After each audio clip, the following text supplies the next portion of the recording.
Welcome to the Deep Dive. This is where we take the sources you send us, the topics you're curious about, and really dig in. Yeah, we sift through it all to pull out the key stuff, the main ideas. Exactly, trying to get you from, feeling overloaded with info to having that aha moment, all tailored for you, the learner. And today, well, the source material is definitely interesting. It's got some very different viewpoints clashing. It really does. We're looking at a YouTube transcript called Flat Earth Day versus ChatGPT satellites. Right. So you can already guess there are going to be some fundamentally opposing takes on the science involved. Absolutely. So our mission, our goal for this deep dive is to unpack the core of that conversation. We're focusing on the concepts of gravity, acceleration, And how they supposedly relate to satellites staying in orbit. Or perhaps not staying in orbit, depending on who you ask in this transcript. Precisely. It's a concept that gets quite a bit of pushback in the discussion. It's definitely a chance to look at some basic physics through a, let's say, unconventional lens. Okay, so let's jump right in. Here's a question that really sits at the heart of this whole thing, something for you to think about. Have you ever really stopped to consider why a satellite stays up there? Is it just like falling all the time? Or is it more complicated than that? Let's get into the details. The transcript starts with a classic physics thought experiment. Yeah, the cannonball one. Imagine you've got a cannon, say, 10 feet off the ground. You fire a cannonball perfectly horizontally. Okay. At the exact same moment, you just drop another identical cannonball straight down from that same 10-foot height. Right. And the question posed in the transcript is, which one hits the ground first? Assuming, ideal conditions, no air resistance, flat ground. And ChatGPT nails the answer. It says they both hit the ground simultaneously. Because the vertical part, the falling, it's separate from any sideways motion. Gravity pulls them both down at the exact same rate. And the transcript pushes this, what if you fire the cannonball 10 times faster horizontally? It still doesn't matter. Right. Under those perfect conditions, they land together. Exactly. Same downward acceleration. But then it gets interesting. The question changes. What if the horizontal speed is, incredibly fast, thousands of miles per hour? Now the Earth itself, its curve, becomes a factor. And this is key.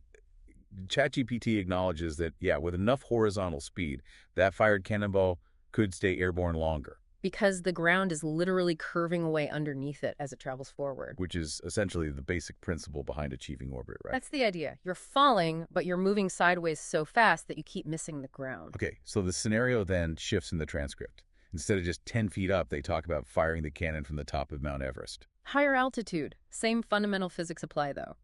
ChatGPT points out that whether you fire the cannonball horizontally or just drop it, it's still going to accelerate downwards at the same rate, 9.8 meters per second squared near Earth. Right. Even if that fired cannonball is going so fast horizontally that it, misses the Earth entirely and goes into space. The pull downwards, the acceleration due to gravity, is still the same at that altitude. And that's the really crucial takeaway that ChatGPT keeps reinforcing. Your sideways speed doesn't change how fast gravity makes you accelerate downwards. Definitely keep that point in mind. There you go. Because it becomes the real sticking point later in the discussion. So building on the cannonball idea, the conversation naturally moves to satellites. Okay. What if, hypothetically, you could launch a satellite sideways really, really fast? Out of some huge, magical cannon way above the atmosphere where there's no air resistance. Well, ChatGPT stays consistent. It says that satellite, even fired sideways, would still be in free fall.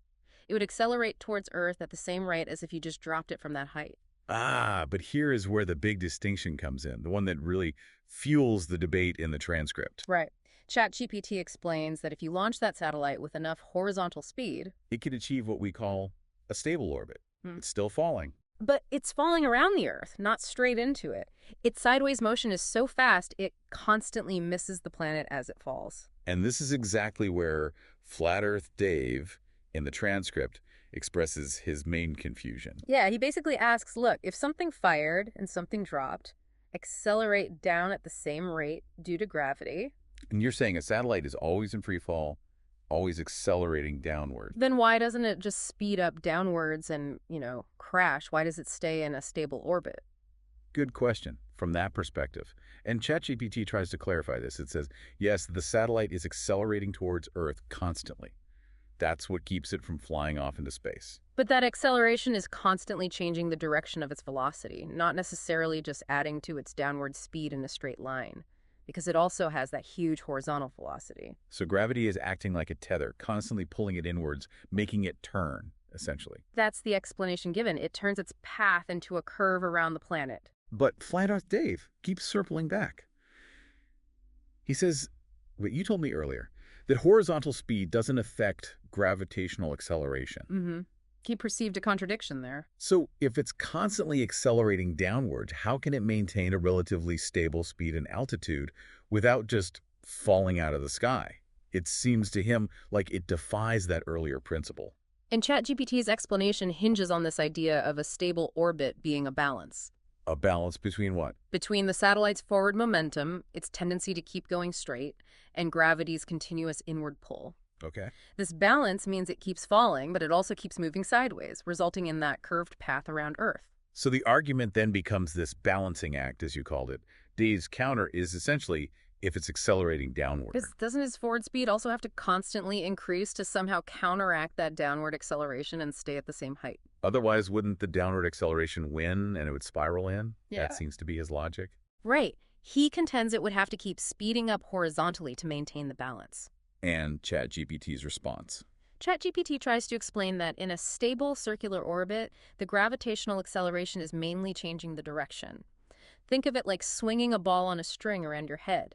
You're constantly pulling it inwards, accelerating it inwards, but its speed around the circle can stay pretty constant. So the inward pull causes the turn, not necessarily a faster forward motion. That's the physics of orbital mechanics, yes. The force and velocity vectors work together to create the orbit. A continuous increase in forward speed isn't needed for a stable circular orbit. But the transcript shows they go back and forth on this quite a bit. Oh, definitely. It's the core disagreement. Does the downward acceleration necessitate a constantly increasing forward speed to stay stable? Did ChatGPT concede anything?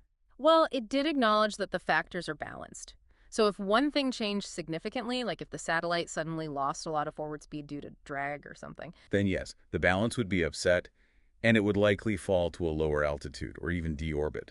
The balance is crucial. but did seem to take this as confirmation that the forward speed must be increasing to fight the constant downward acceleration. Which leads him to his conclusion in the transcripts. Yeah, he basically says that this idea, satellites staying stable without constantly boosting their forward speed to fight gravity's pull, he calls it an anomaly that can't be explained.